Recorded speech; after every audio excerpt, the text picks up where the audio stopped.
Welcome to today's Explainer. We're venturing into a world that honestly feels like pure science fiction, even though it's happening right outside your front door. We're talking about bryophytes. If you've ever hiked through a dense, damp forest and noticed that lush, vibrant green carpet coating the rocks and tree trunks, you've seen them. But underneath that simple, velvety surface hides a biological reality so strange, so incredibly complex, that it's going to challenge basically everything you might think you know about how life survives and reproduces. Okay, let's dive right into this. Here's our roadmap for today. First, we'll officially meet the bryophytes. Second, we'll check out the anatomy of these underdogs. Third, we'll look at their mind-bending dual-generation life cycle. And finally, we'll wrap up with the microscopic mating dance of moss. Section 1. Meet the bryophytes, the pioneers of land.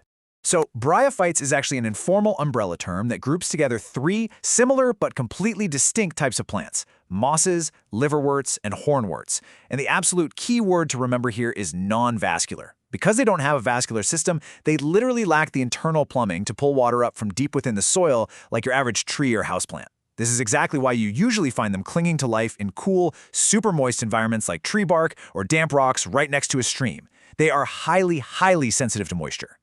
But here's what makes them true evolutionary pioneers. While they definitely need moisture, they don't need to be completely submerged in water to survive. That seemingly small detail gave them a massive evolutionary edge over algae and other early plant ancestors. In fact, this precise advantage allowed them to be the very first types of plants to ever exist outside of a body of water. They are literally the original trailblazers of the terrestrial world. Moving on to Section 2.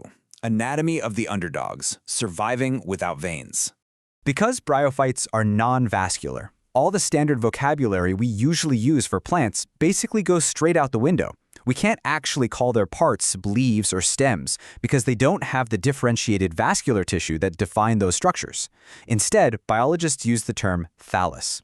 So when you're looking at a big patch of moss out in the woods, you are looking at its thallus, the primary undifferentiated body of the plant. Now, what's really interesting here is the incredible diversity hiding within these seemingly simple plants. Mosses, liverworts, and hornworts might look alike at a quick glance, but their structures show some profound subtle differences. Take their rhizoids, for example. Those are the tiny root-like anchors that hold the plant in place. In mosses, they're actually multicellular, but in liverworts and hornworts, strictly unicellular. And get this, while mosses are completely harmless, some species of liverworts have actually evolved to be completely parasitic. Nature is wild. Which brings us to a really fascinating question. If they don't have true stems, leaves, or vascular networks, how on earth do they reproduce? Well, prepare to have your mind blown, because the answer is absolutely nothing like what we see in the animal kingdom. Section 3. The Dual Generation Life Cycle, Plant Sci-Fi. To really grasp how plants reproduce, you have to understand a concept called heteromorphy. This is a biological quality where plants alternate between two generations that are entirely distinct from one another, both genetically and physically. It's the absolute key to understanding how plant life cycles operate on a totally different biological rulebook than our own. To put that into perspective, let's think about animal reproduction. We humans have a single diploid body made up of somatic cells, meaning they contain two sets of chromosomes. We produce tiny, single-celled haploid gametes, sperm and egg, which carry just one set of chromosomes. But bryophytes? They literally alternate between completely distinct physical organisms. They jump between a haploid organism, called a gametophyte, and a diploid organism, called a sporophyte. Plants essentially build completely different physical bodies for different phases of their own life cycle.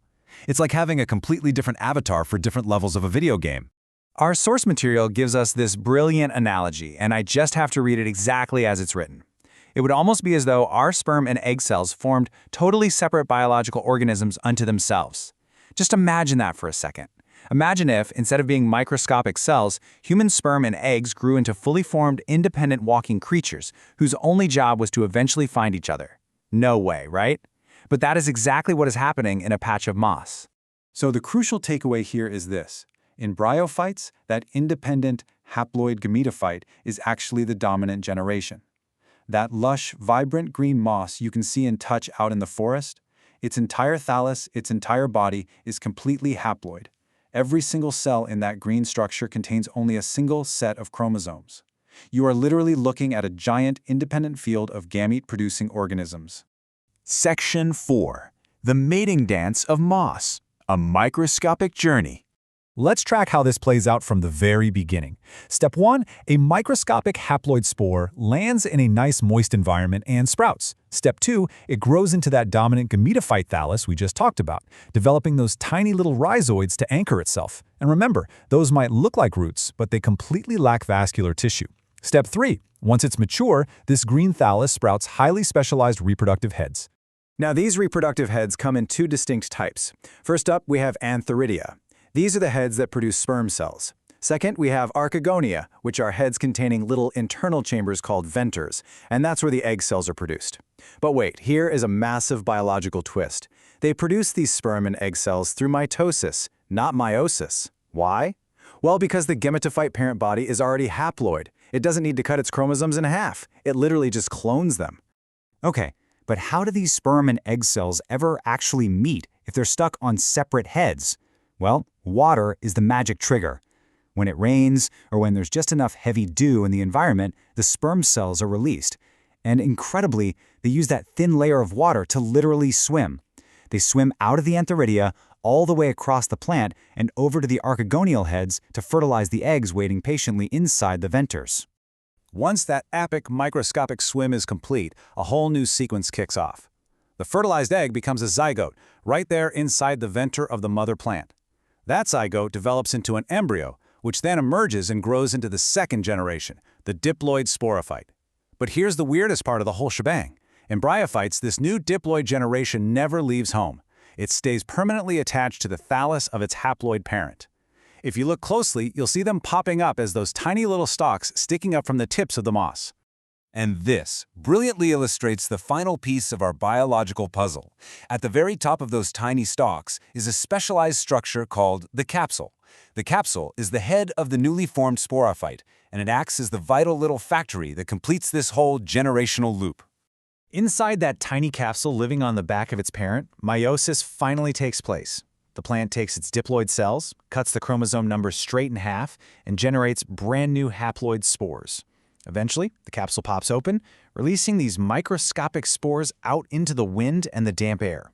They're perfectly positioned to float away, land on a damp rock, and start this entire alternating dual generation process all over again.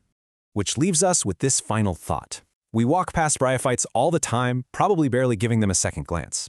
But if a simple patch of moss hides two completely distinct living generations alternating in plain sight, essentially acting as independent biological spaceships for their own genetics, what other incredible alien biology is just waiting to be discovered right in your own backyard?